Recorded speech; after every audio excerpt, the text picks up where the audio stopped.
Hola, buenas tardes, bienvenidos a todos, bendiciones. Hoy vamos a seguir con nuestro estudio de los miércoles y vamos a dar solamente un par de minutos para que los que están por llegar y los que se vayan a conectar hoy en línea. ¿Cómo está José? Juniel, ¿cómo está todo? Todo bien, gracias. Mis hermanos, los Gonzalo, ¿cómo están? Quietita, gracias por el café. Cristina, punto menos porque no lo hizo. Y a quienes se estén conectando, un saludo a todos. Vamos a dar un minuto para comenzar.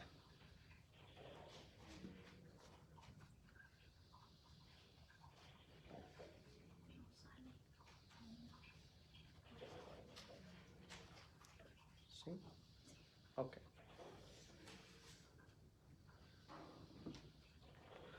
A ver quiénes se van conectando. Bendiciones a la hermana Rosy. Saludos. Adriana, un saludo. Gracias por conectarse. Ya vamos a comenzar.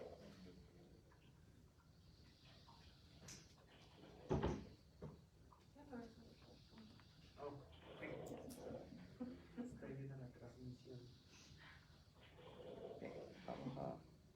No sé qué hice aquí. Déjame ver. Cuadrar mi tablet.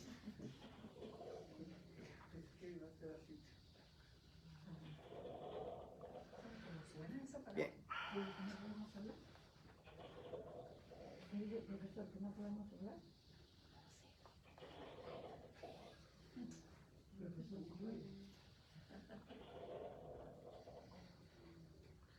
Muy bien. Vamos a dar inicio entonces, ¿sí? Ya hay algunos conectados, ya estamos acá algunos, tal vez otros vienen en camino, pero ya podemos comenzar. Bueno, el día de hoy vamos a continuar con el estudio que veníamos haciendo, pero hoy estamos comenzando la segunda parte de este estudio que veníamos haciendo. No sé si recuerdan, pero la primera parte era respondiendo a preguntas difíciles donde defendíamos lo que nosotros creemos. Esta segunda parte está muy interesante y nos va a servir de bastante ayuda a todos porque vamos a estar respondiendo preguntas sobre el dolor y el sufrimiento. Y son cosas que pues que son universales, ¿no? Que todos pasamos por ellas y que justamente en medio de todo esto que está pasando pues viene como anillo al dedo. Así que eso es lo que vamos a estar tratando el día de hoy. Vamos a hablar sobre por qué existe el sufrimiento. ¿Okay? Ese va a ser el tema de hoy. Así que hay pocas cosas en la vida que son universales, ¿verdad?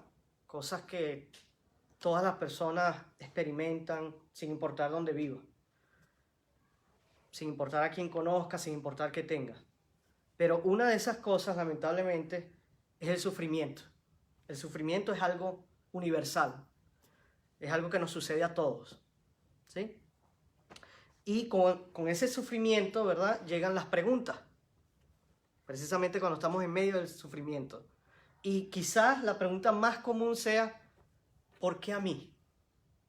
¿Cierto? ¿Alguna vez se han preguntado eso? Yo más de una vez. Entonces, en este estudio vamos a ver primeramente la pregunta que les dije hoy, y luego más adelante otras 6 secciones donde vamos a estar respondiendo preguntas que tratan con el sufrimiento. Y vamos a tratar de buscar respuestas, pero no respuestas simplistas, sino que vamos más bien a buscar la verdadera esperanza en la sabiduría que encontramos en la palabra.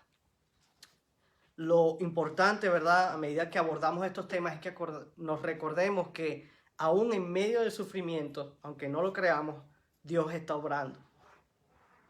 Y aunque el sufrimiento no es un tema divertido de por sí, vamos a ver que si lo permitimos, ¿verdad?, Dios va a obrar por medio de nuestro dolor.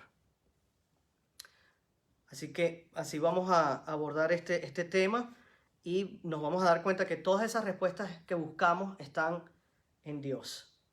Y aunque nadie quiere sufrir en esta vida, porque todos querríamos tener una vida, ¿verdad?, sin preocupaciones, sin sufrimiento, nos vamos a dar cuenta que Jesús mismo sufrió y que sufrió mucho más de lo que podríamos nosotros imaginar.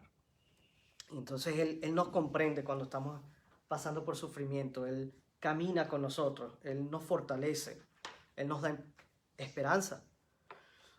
Entonces, para comenzar el día de hoy, la primera pregunta que tenemos que hacerlo es, si Dios creó el universo, ¿de dónde vino el sufrimiento? El pecado.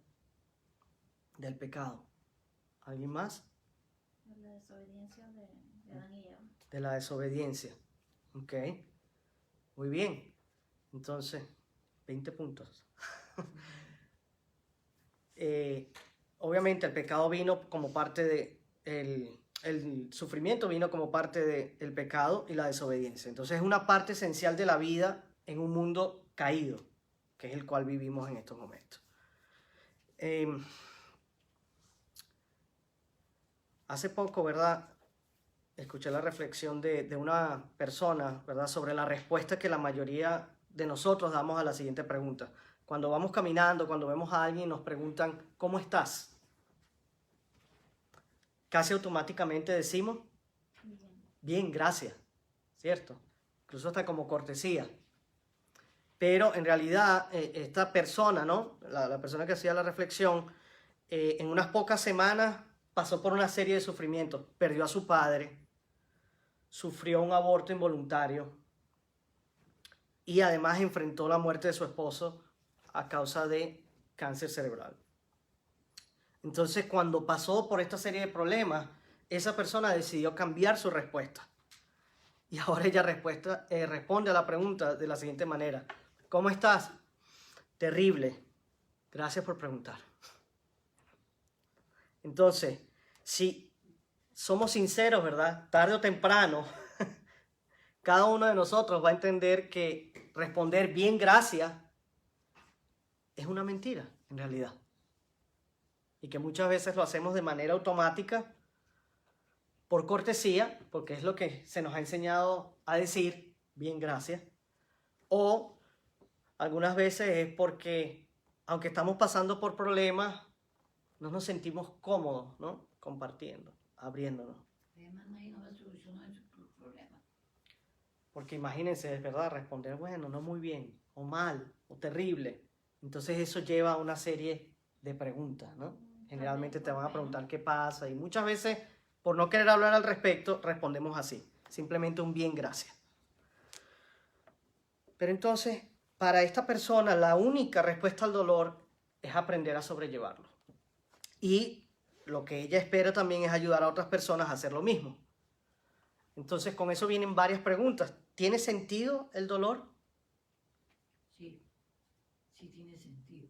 Sí. De acuerdo como tú lo aceptas. De acuerdo a cómo lo acepte. ¿Pudiera tener un buen propósito el dolor? ¿Podría obrar para bien? Sí, jovencito. Eso es lo que vamos a considerar en esta sesión, ¿ok? A medida que estudiemos la palabra.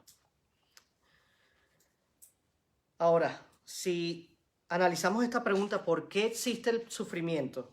Desde una perspectiva bíblica, buscamos entonces dar respuesta desde dos puntos de vista. Uno, queremos saber de dónde vino todo el dolor que observamos en el mundo.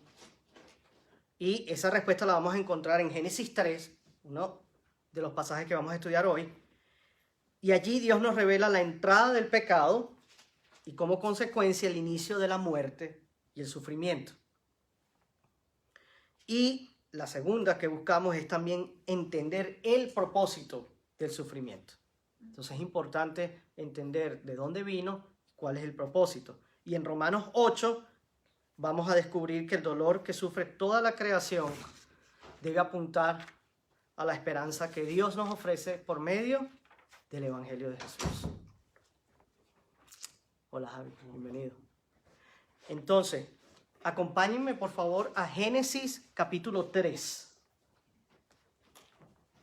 Génesis capítulo 3.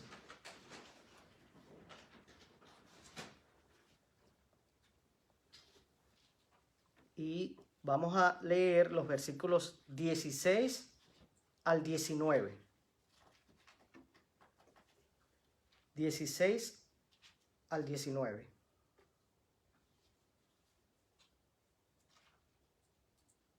¿Alguno querría ¿Qué leerlo? capítulo me dijiste? Capítulo 3, versículos 16 al 19.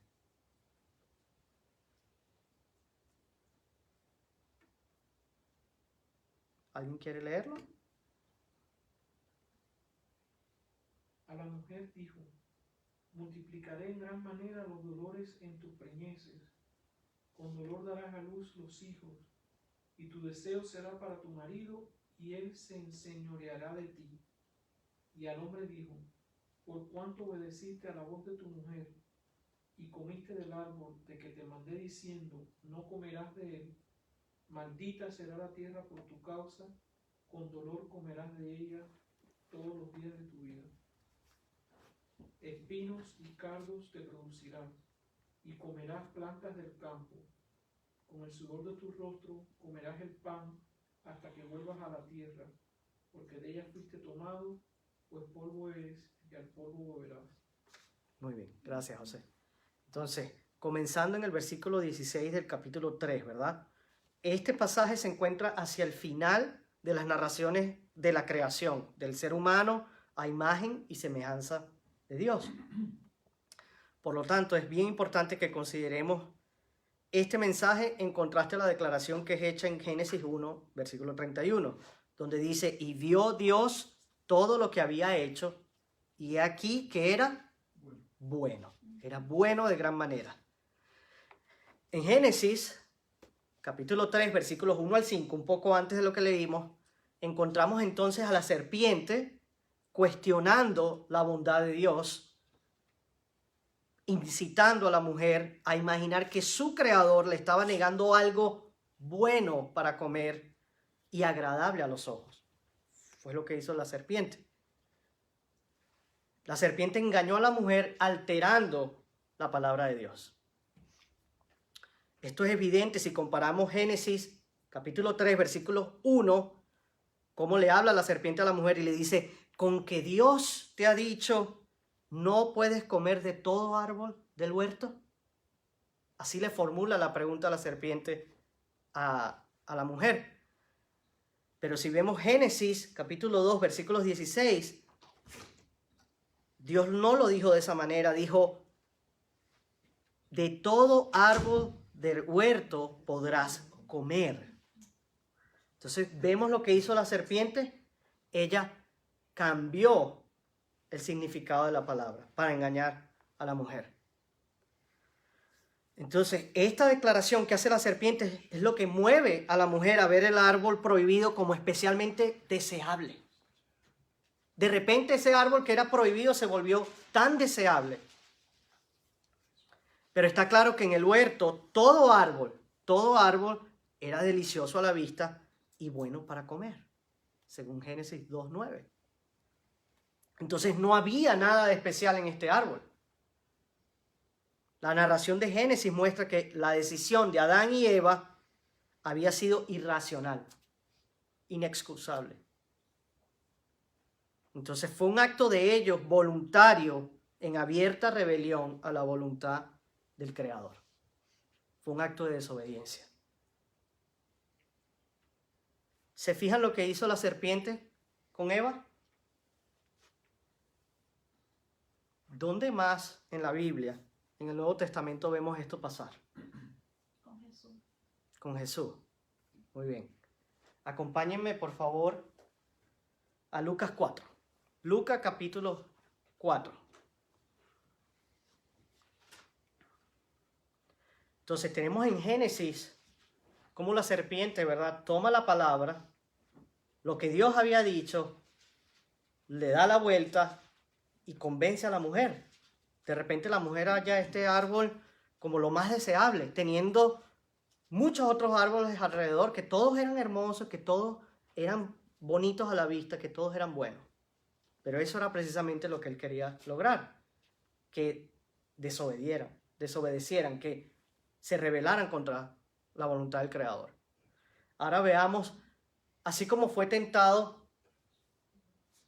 la mujer y Adán, ¿quién más fue tentado? Jesús. Veamos Lucas 4, a partir del versículo 1.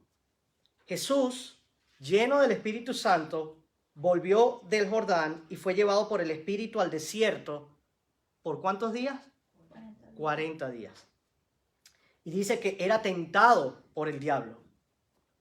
Y no comió nada en aquellos días. Es decir, estuvo en ayuna por esos 40 días. Pasados los cuales tuvo hambre. Me pregunto, ¿no sentiríamos nosotros hambre después de 40 días sin comer? Capaz ni siquiera lo logramos. Yo no creo que es posible. ¿Sí? Si a veces no, ¿verdad? No ha llegado la hora de la cena y ya tenemos hambre. Entonces, 40 días sin comer nada, siente hambre, y viene el diablo. Entonces, dice el versículo 3, el diablo le dijo, si eres hijo de Dios, di a esta piedra que se convierta en pan. ¿Mm? Y Jesús le responde y le dice, escrito está, no solo de pan vivirá el hombre, sino de toda palabra de Dios. Allí vemos la primera tentación, transformar la piedra en pan, ¿para qué? Para sus necesidades personales, sus necesidades humanas, el hambre que él sentía. Me imagino que el diablo habrá pensado, bueno, si funcionó con Adán y Eva, ¿por qué no ha de funcionar con Jesús? Y 40 días sin comer, ¿verdad? Pero Jesús le responde y le cita la palabra. ¿Qué le cita Jesús cuando le responde? Deuteronomio 8:3. Deuteronomio 8:3 dice, y te afligió y te hizo tener hambre y te sustentó con maná, comida que no conocías tú, ni tus padres la habían conocido, para hacerte saber que no solo de pan vivirá el hombre, mas de todo lo que sale de la boca del Señor vivirá el hombre. Dios dirigiéndose al pueblo, a su pueblo, ¿verdad? Después de haberlo sacado de Egipto. Seguimos el relato, dice, y lo llevó luego el diablo a un alto monte y le mostró en un momento todos los reinos de la tierra. Versículo 6. Y le dijo el diablo, a ti te daré toda esta potestad y la gloria de ellos, porque a mí me ha sido entregada, y a quien quiero la doy. Si tú, postrado, me adorares, todos serán tuyos. Y vemos que Jesús le responde y le dice, vete de mí, Satanás, porque escrito está, al Señor tu Dios adorarás y a Él solo servirás. Segundo intento. La segunda tentación. Todos los reinos de este mundo, ¿a cambio de qué? De un momento de adoración. Pero nuevamente Jesús le responde al diablo citando la palabra. En este caso, Deuteronomio 6:13, donde dice, al Señor tu Dios temerás y a Él solo servirás, y por su nombre jurarás. Fíjense entonces lo astuto que es el diablo, que si vemos el versículo 9 dice, y le llevó a Jerusalén y lo puso en el pináculo del templo. Y entonces le dice, si eres hijo de Dios, échate de aquí abajo, porque escrito está, a sus ángeles mandará acerca de ti que te guarden y en las manos te sostendrán para que no tropieces con tu pie en piedra. ¿Notaron lo que hizo allí? Nótese. Porque escrito está. Eso le dice el diablo a Jesús. Lánzate de aquí abajo, porque escrito está. Es decir, así dice la palabra, así dice Dios. Allí vemos la tercera tentación. Probando a Dios por medio de señales y de maravillas. Fíjense que Satanás busca hacer con Jesús exactamente lo que hizo con Adán y Eva. Torciendo la palabra y citando, en este caso, Salmos 91, versículos 11 y 12. ¿Pueden creer eso? El diablo citando la palabra. Obviamente fuera de contexto. pues a sus ángeles mandará cerca de ti que te guarden en todos tus caminos, en las manos te llevarán para que tu pie no tropiece en piedra. Pero la manera que está escrito no es en ese contexto. Y entonces Jesús le respondió, dicho está, no tentarás al Señor tu Dios. Y cuando el diablo hubo acabado toda tentación, se apartó de él por un tiempo. Entonces nuevamente Jesús resiste la tentación y le responde citando Deuteronomio 6:16, donde dice, no tentarás al Señor vuestro Dios como lo tentasteis en Masá.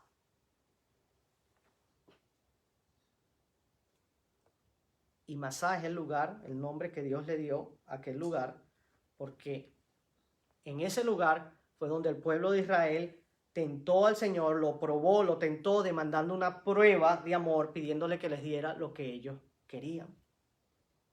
Esa historia está registrada en Éxodo 17, versículos 1 al 7, para que lo busquen luego. Entonces el Señor terminó llamando a ese lugar Masá, que significa prueba, y Meribá, que es rencilla, pelea. ¿Por qué? Por esa rencilla que hubo entre los hijos de Israel y porque lo tentaron, diciendo, bueno, ¿está entonces el Señor entre nosotros o no?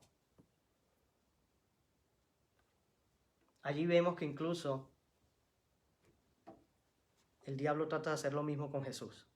Ahora, volviendo a Génesis 3, 16 al 19.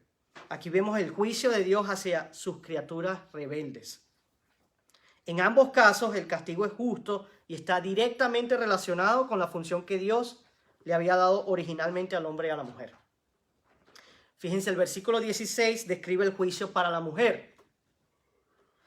Dice, a la mujer dijo, multiplicaré en gran manera los dolores en tus preñeces. Con dolor darás a luz los hijos, y tu deseo será para tu marido, y él se enseñoreará de ti. Ahora, es importante notar que Dios no maldice a la mujer. La serpiente es maldecida, pero Eva no.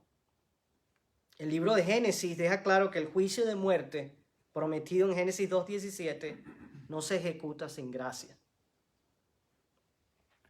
Dios no vino y fulminó instantáneamente al ser humano. Más bien al contrario, aunque la muerte entró al mundo, en ese momento, durante el juicio, Dios confirma el llamado de Eva como madre de todos los vivientes, en Génesis 3:20. Y la establece como parte esencial del plan de redención, ¿por medio de qué? Por medio de su llamado a procrear. Génesis 3:15. Sabemos que luego nacería el Salvador y provendría ¿de dónde? ¿De quién? De una mujer. Entonces la pone a ella como parte esencial del plan de redención. Sin embargo, el juicio hacia Eva se halla en ese dolor que es evidente cuando la mujer está dando a luz. Le dice, multiplicaré en gran manera los dolores en tus preñeces. En hebreo, esa palabra como tal está en superlativo. Entonces, la consecuencia de la rebelión no es simplemente un poco de dolor. No es un dolor un poquito, sino un dolor muy grande. ¿Quiénes? Las mujeres que están presentes y han tenido hijos pueden afirmarlo. Los hombres se mueren si tienen un hijo. Probablemente. Entonces, el sufrimiento, ¿verdad?, también alcanza el elemento relacional entre el hombre y la mujer. Es de notar que Dios se describe a sí mismo como la causa primaria de este dolor. ¿Por qué? Porque ese era el juicio divino. En el versículo 17 vemos que le toca ahora a Adán. Dios se dirige a Adán y el texto nos muestra que el juicio viene como consecuencia ¿de qué? De haber rechazado la voz de Dios y de torcer el orden establecido en la creación. Esa es la razón del juicio. Entonces el orden divino era Dios instruye al hombre y el hombre debe guiar a la mujer y juntos deben gobernar sobre el resto de la creación. Pero en la caída el orden se invierte totalmente. Entonces vemos que la serpiente es la que guía ¿a quién? A la mujer, quien invita entonces al hombre y éste acepta y desobedecen a Dios. Y aunque Dios no maldice al hombre, el resultado sí es trágico, sí es catastrófico. ¿Por qué? Porque le dicen, maldita será ¿qué? La tierra. Maldita será la tierra por tu causa, por tu culpa.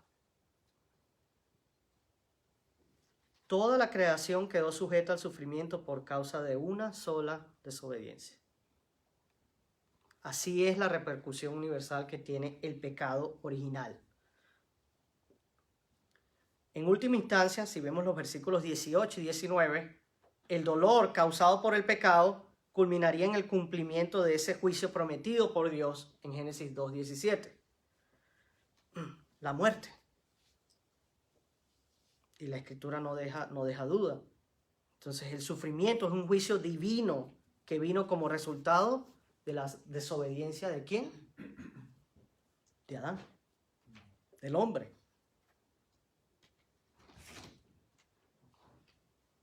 Buenas noches, bienvenida. Adelante, bienvenido. Entonces, vemos que el sufrimiento, como decíamos, es un juicio divino. Vino como resultado de esa desobediencia del hombre, de Adán. Pero ¿qué nos dice la palabra? Así como el mundo fue condenado a sufrimiento y muerte a través de un hombre, igualmente fue ¿qué? Salvado. Redimido por un solo hombre, quien es Jesús. Vemos entonces, para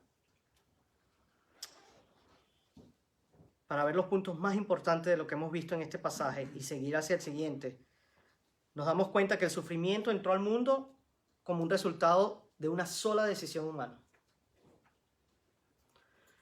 El sufrimiento, además, es la evidencia de la rebelión de la humanidad. Y se rebelaron contra la voluntad de Dios. Y el sufrimiento es la consecuencia universal de ese pecado original. Por eso sufrimos hoy en día. Ya que entendemos entonces el origen del sufrimiento y la relación que tiene con el pecado, entonces ahora vamos a entender la función que el dolor tiene en este mundo actual que vivimos. Ahora sí, me acompañan a Romanos 8. Romanos capítulo 8.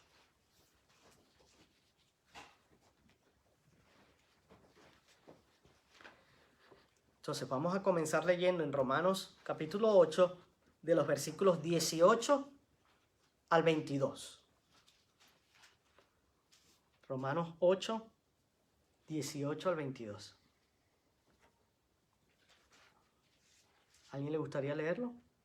Pues tengo por cierto que las aflicciones del tiempo presente no son comparables con la gloria venidera que en nosotros ha de manifestarse, porque el anhelo ardiente de la creación es el aguardar la manifestación de los hijos de Dios, porque la creación fue sujetada a vanidad y no por su propia voluntad, sino por causa del que la sujetó en esperanza, porque también la creación misma será libertada de la esclavitud de corrupción a la libertad gloriosa de los hijos de Dios, porque sabemos que toda la creación gime a una, y a una está con dolores de parto hasta ahora. Muy bien, gracias. Entonces, antes de analizar los versículos, la esperanza es una de las virtudes más sublimes que puede experimentar un ser humano. Pero la esperanza bíblica es también una cualidad que asume la existencia de un sufrimiento real y profundo. Me gustaría, antes de analizar los versículos, citarle este escrito por Octavio Paz. Lo escribe en su libro El laberinto de la soledad. Dice: quien ha visto la esperanza no la olvida, la busca bajo el cielo y entre todos los hombres, y sueña que un día va a encontrarla de nuevo. No sabe dónde, acaso entre los suyos. En cada hombre late la posibilidad de ser o, más exactamente, de volver a ser otro hombre. Entonces vamos a analizar cómo es esa esperanza bíblica. de la cual habla el apóstol Pablo allí. Comenzamos con los versículos 18 y 19. Y para citar a un teólogo, escritor del libro Not the Way It Is Supposed to Be, Cornelius Plantinga, él expresa lo siguiente: el concepto del pecado en la Escritura no puede comprenderse si no entendemos primero el concepto hebreo de shalom. ¿Sí? Hemos oído todos esa palabra, ¿cierto? Shalom. ¿Y qué es shalom? Paz. ¿Sí? Entonces, eso que nosotros llamamos paz significa algo mucho más amplio en hebreo. En la Biblia, shalom significa florecimiento, integridad y deleite universales. Una situación pletórica en la que se satisfacen todas las necesidades naturales, que nos inspirará a un asombroso gozo ante el Creador. Entonces, shalom, en otras palabras, es cómo debieran ser las cosas. En el significado más amplio, ese es, cómo debieran ser las cosas. Entonces, en esencia, explica este teólogo, el pecado es una ruptura culpable del shalom. El pecado rompe el shalom. Es eso, el pecado es aquello que hace que esta vida no sea como debiera ser. Es lo contrario a shalom. Entonces el sufrimiento es una evidencia de que el shalom ha sido quebrantado, así como lo describe Romanos 8:18. Fíjense, el texto ofrece un doble contraste. En primer lugar, compara el tiempo presente con la eternidad. Y la distinción entre el presente y el futuro yace en esa experiencia de vida. El pasaje de por sí habla de aflicciones del tiempo presente, de lo que vivimos en el hoy a día. Y esa palabra aflicción en griego describe un estado de gran sufrimiento y angustia. En medio de una adversidad tienes mucho sufrimiento y mucha angustia. Entonces, hasta los dolores, ¿verdad?, más intensos, nos dice el pasaje, no son comparables con la gloria venidera. Eso es lo que nos quiere decir Pablo allí. En otras palabras, los dolores, ¿verdad?, o los sufrimientos que estamos viviendo actualmente en el presente son tan insignificantes que no existe un punto de comparación con la gloria y el gozo de la vida futura, de lo que viviremos en el futuro. Entonces, el creyente no está llamado a una esperanza que sustituye el dolor por el gozo. La esperanza es el reemplazo de un dolor momentáneo y en esencia insignificante. ¿Por qué? Por el gozo eterno, por ese gozo glorioso. Por esa razón, vemos en el versículo 19 el anhelo ardiente de la creación. ¿Qué nos dice el 19? Porque el anhelo ardiente de la creación es ¿qué? El aguardar la manifestación de los hijos de Dios. Entonces, como el pecado quebrantó el shalom, la vida de hoy no es como debiera ser, ¿cierto? No es el plan que Dios había diseñado. Es un mundo caído. Entonces, el sufrimiento que experimenta cada ser humano apunta a esa realidad. Nos obliga a nosotros como creación a mirar hacia el futuro. ¿Qué más hay? ¿Qué viene? ¿Qué va a pasar con nosotros? Los versículos 20 y 22. Porque la creación fue sujetada a vanidad, no por su propia voluntad, sino por causa del que la sujetó en esperanza. Porque también la creación misma será libertada de la esclavitud de corrupción a la libertad gloriosa de los hijos de Dios. Porque sabemos que toda la creación gime a una y aún está con dolores de parto hasta ahora. Fíjense, en otras cosmovisiones, tanto seculares como religiosas, el sufrimiento en realidad no tiene explicación ni propósito. Para nada. Es algo vacío, tiene poca importancia, poco significado. Pero en contraste, la palabra en este pasaje nos habla de una esperanza futura. La vanidad que la creación está experimentando en el presente no es el fin de la historia, ¿o sí es? No acaba allí. Más bien, eso debe movernos a nosotros a tener esperanza. Nos dice que toda la creación será libertada de la esclavitud de corrupción a la libertad gloriosa de los hijos de Dios. Es cierto que desde la sentencia que fue dada a Eva, toda la creación gime a una y a una está con dolores de parto hasta ahora. Pero nos dice que pronto será liberada. Entonces, vemos que el sufrimiento presente es solo ¿qué? Pasajero. Es temporal. En un abrir y cerrar de ojos, el dolor será reemplazado ¿por qué? Por una libertad gloriosa. Así, tal como toda la tierra fue maldita por causa de Adán, ahora será liberada en la redención de los hijos de Dios. Y esas promesas son otorgadas a los creyentes, donde el sufrimiento de toda la creación llegará a su fin. ¿Qué nos dice la palabra de cómo será la vida futura? Sin dolor, sin sufrimiento. Una vida sin dolor, una vida sin sufrimiento, una vida sin lágrimas. Fíjense, el pastor y el teólogo R.C. Sproul dice: parte de lo que Cristo ha efectuado por nosotros no es solo la redención de nuestra alma y nuestro cuerpo, sino la redención de nuestro ambiente terrenal, incluyendo las plantas, los campos, los montes y las criaturas que habitan en el mundo.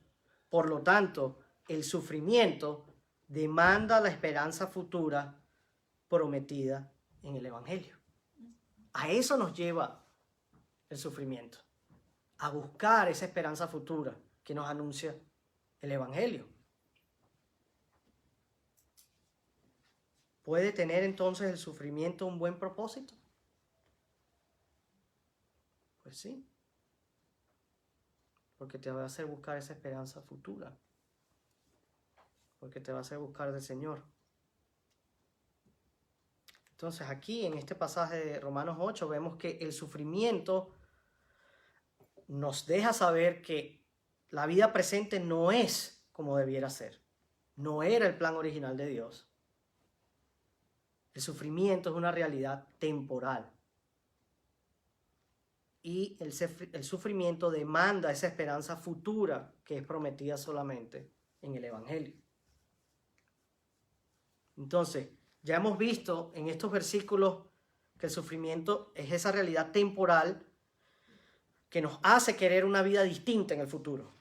No queremos esto, ¿cierto? No queremos lo mismo. Vamos a ver entonces en la siguiente sección, vamos a descubrir que esa esperanza solo se halla en un mensaje.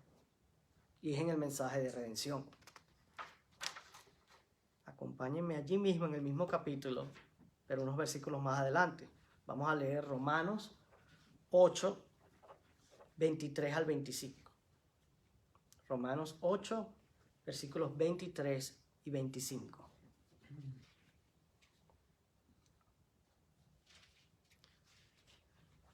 Sigue, ¿verdad? El pasaje nos dice: y no solo ella, cuando dice no solo ella se refiere a la creación, ¿cierto?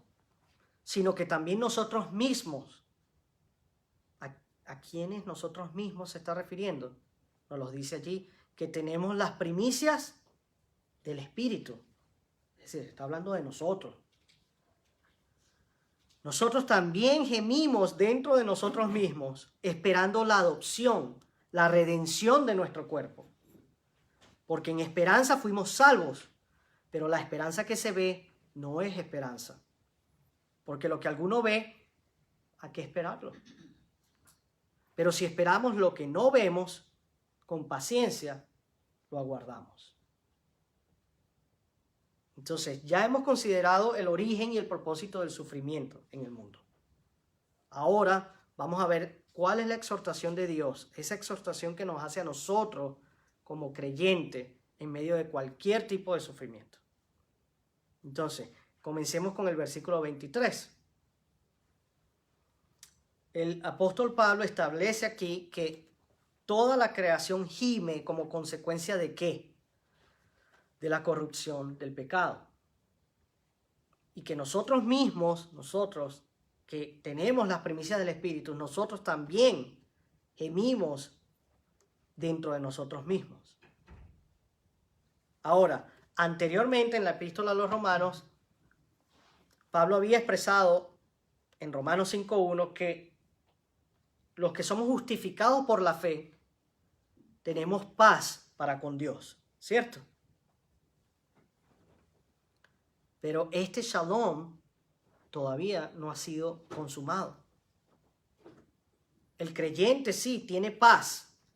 De hecho, es una paz que sobrepasa todo entendimiento, nos dice la palabra, ¿cierto? Filipenses 4:6. Pero esa paz se experimenta en medio de las tribulaciones. Es decir, es una paz en medio del problema. No es una paz con ausencia de dolor.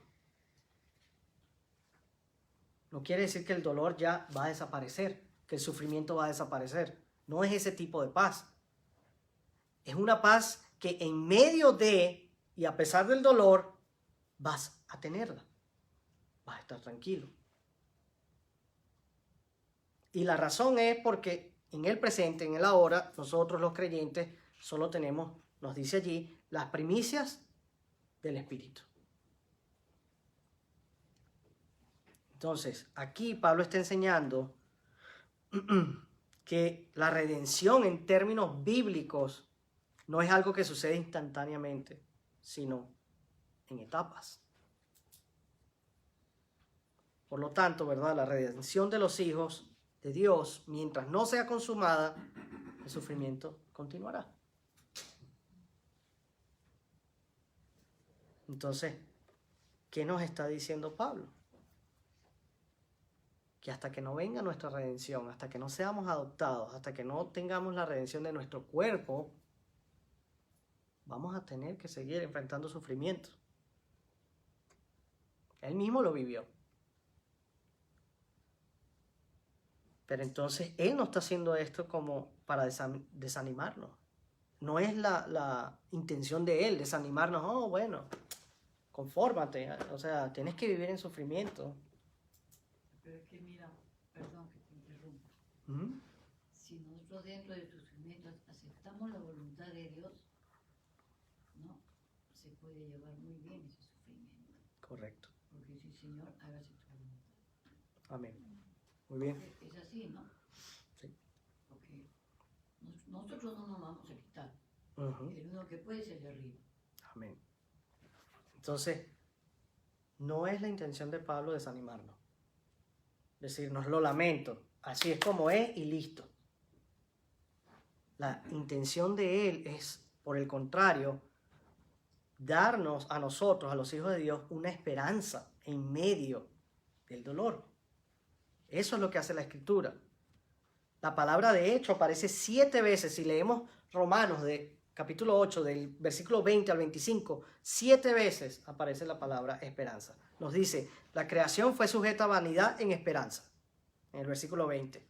Los creyentes gimen esperando la adopción. Versículo 23. Fueron salvos en esperanza. Una esperanza invisible.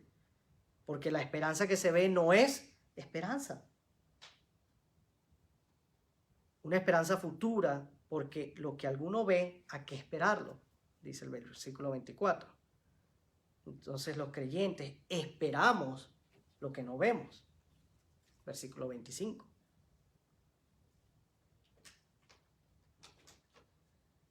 Entonces, si ese es el énfasis principal del texto, es importante entender el significado bíblico de este término, esperanza.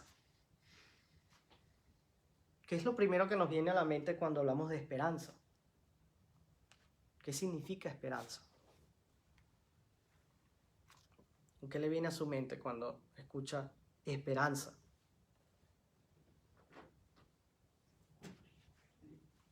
Un brillo verde. Que todo va a estar bien. Que todo va a estar bien. Muy bien. Bueno, fíjense, en español, ¿verdad? En el diccionario de la Real Academia Española, la palabra esperanza se define como un estado de ánimo que surge cuando se presenta como alcanzable lo que se desea. Entonces, el diccionario define esperanza cuando tú tienes ese estado de ánimo en ti, porque tú sabes que lo que tú anhelas es alcanzable, que lo puedes lograr. Por ejemplo, a mí me gustaría graduarme de doctor. Entonces, yo tengo la esperanza de graduarme de doctor. ¿Por qué? Porque yo tengo ese sentimiento en mí de que la meta que yo tengo es alcanzable, que yo lo puedo lograr. Así define el diccionario y el mundo la palabra esperanza. Pero en griego, el significado es distinto. Eso no es lo que enseña el texto. No es una expectativa positiva de algo que tal vez podría suceder. Lo que nos dice, ¿verdad? El significado primario de esa palabra es una expectativa razonable y segura de un evento futuro. ¿Vemos la diferencia? Entonces, el mundo es un sentimiento, algo que te hace sentir bien, porque tú sientes que tus metas las puedes lograr. Es una expectativa positiva. Tengo la esperanza. Pero por el otro lado, lo que nos enseña la palabra no es eso. Es algo con certeza, una seguridad que tú tienes en algo que va a pasar en el futuro. Entonces, la esperanza de la cual nos está hablando Pablo aquí es la certeza de que Dios va a consumar la redención que Él prometió. Esa es la esperanza de la que habla Pablo. Por eso nos dice Filipenses 1:6, el que comenzó en ustedes la buena obra, la perfeccionará. ¿Hasta cuándo? Hasta el día de Jesucristo. Entonces, la corrupción, el sufrimiento, todo lo que vivimos hoy en día, tienen su resolución es en la esperanza de la fe. Esa es la única esperanza que Dios nos ofrece ante el sufrimiento. Todas las demás formas de esperanza practicadas por nosotros los seres humanos son intrascendentes. No perduran. El dolor siempre regresa. La esperanza de redención es el único antídoto eterno para el sufrimiento. Eso es lo que nos lleva a sobrellevar los problemas. Los versículos 24 y 25 enfatizan una vez más esa necesidad de la esperanza como un antídoto para el sufrimiento. 5 veces se menciona la idea en esos versos. Dice, el énfasis está en el carácter a futuro. Entonces la esperanza no se ve, más bien se espera y con paciencia.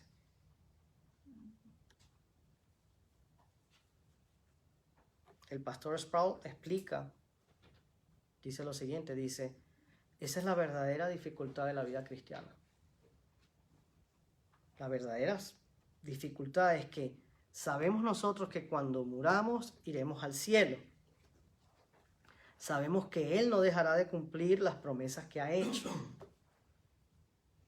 Pero mientras tanto, nos dolemos, sufrimos y nos desanimamos. Y entonces se hace muy fácil volverse impaciente. Esa es la realidad. La realidad es que muchas veces como creyentes estamos seguros y sabemos, sí, el día en que yo parta, bueno, partiré con el Señor. Sí, el Señor va a cumplir su palabra. Sí, no va a haber llanto, no va a haber sufrimiento. Pero ¿y mientras tanto qué? Mientras estamos aquí en la tierra, ¿qué? Es cuando nos volvemos impacientes. Entonces, la paciencia es el poder para soportar esas dificultades y ese estrés con una actitud de fortitud eterna para poder soportarlo. Ese es el fundamento de la esperanza que está hablando Pablo acá, la esperanza del creyente. Una esperanza que te apunta al futuro, a lo que viene después, a la obra que ha hecho nuestro Señor y la promesa que tenemos, y que al mismo tiempo nos ayuda en medio de los problemas que vivimos hoy en día para poder sobrellevarlos, para poder verlos desde otro punto de vista. Entonces quisiera hacer la siguiente pregunta. ¿Cuál ha sido hasta este momento tu respuesta al sufrimiento? Especialmente si ha sido causado por los pecados de otros. Entonces eso es para que nosotros nos analicemos a nosotros mismos. ¿Cuál ha sido nuestra respuesta al sufrimiento? Hay muchas cosas que nos pueden pasar por la mente y hay muchas cosas que podemos hacer. Nos podemos deprimir, podemos culpar a Dios, podemos abandonar la fe, podemos renegar, podemos culpar a los demás, o podemos tomar otra perspectiva. ¿Cuál es esa perspectiva? Aceptar lo que uno hace. Tenemos que ver que todos nuestros actos tienen consecuencias. De que vivimos en un mundo caído, un mundo imperfecto, un mundo en el cual hay sufrimiento, que no vamos a escapar de él, que en algún momento nos puede tocar a cualquiera de nosotros, pero que tenemos una esperanza viva, que nos promete que todo va a estar bien. Todo va a estar bien. Entonces, ya para cerrar y para que oremos, los dejo con algunos principios, ¿verdad? Para que podamos afrontar el sufrimiento de una manera distinta, para que podamos pelear esa buena batalla de la fe en medio de nuestro sufrimiento. Una de las cosas que podemos hacer es recordar, descansar en la bondad de Dios. Descansa en esa bondad de Dios. Así como la serpiente engañó a Eva por medio de hacerla dudar de la bondad de Dios, hacerle pensar que Dios no era tan bueno como para querer darle ese fruto. Y en medio allí del huerto, todo era realmente bueno en gran manera. De esa misma manera nosotros podemos ser engañados. Esa es la función del diablo, engañar. Recordemos que Dios es bueno, que Él, aunque haya sufrimiento, eso no niega la bondad de Dios. Dios puede, ¿verdad?, sacar vida de la muerte. Él puede hacer de algo malo algo bueno. Entonces recordemos y confiemos en su bondad. Punto número 2, descansa en el poder de Dios. Descansa en el poder que tiene el Señor. Ahora, el Señor tiene el poder de rescatarnos de cualquier situación de dolor.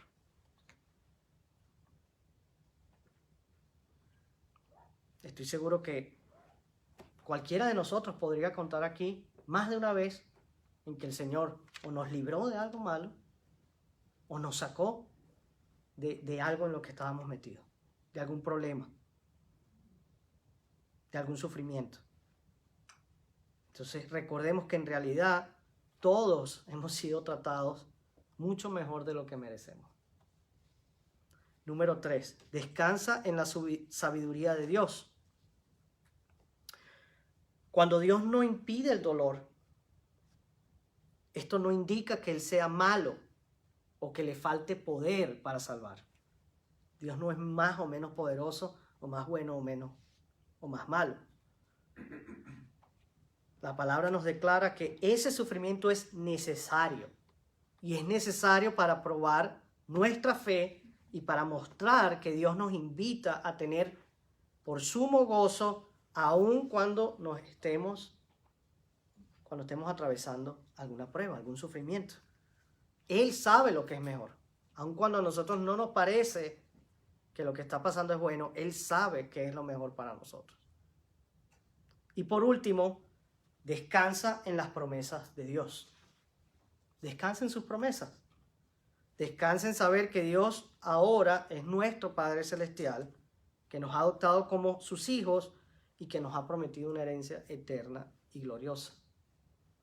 Entonces, no te canses, no desmayes, persevera con fe, con paciencia, con esperanza. Amén. ¿Alguna pregunta o comentario? Quería leerte el 28, de 8 al 28 dice que, y sabemos que a los que aman a Dios todas las cosas les ayuda bien. Esto es a los que conforme a su propósito son llamados. O sea que a pesar que estamos pasando por problemas, sabemos que todo eso nos va a ayudar para bien. Muy bien. Amén. Muy bien, vamos a cerrar entonces en oración. Si tiene algún pedido de oración, bueno, los que están viendo online pueden escribirlo. Acá en el grupo, en la clase, algún pedido de oración. Por el pastor. Por nuestro pastor. Muy bien. Saludos a nuestro pastor David y a Linda. Felicitaciones en su aniversario. Así es. Muy bien. Por nuestro pastor, ¿alguna otra petición? Y por los planes que Por los planes de la iglesia. Muy bien. Muy bien. A ver si alguien escribió algo. Bueno, no veo allí nada. Ok. Por todos los enfermos. Por los enfermos. Muy bien.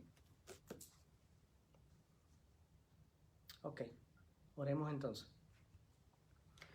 Padre amado, te damos gracias, Señor, por lo bondadoso que tú eres, por lo misericordioso que eres. Tu palabra, Señor, nos dice que tus misericordias son nuevas cada mañana. Y te damos gracias por eso, Señor.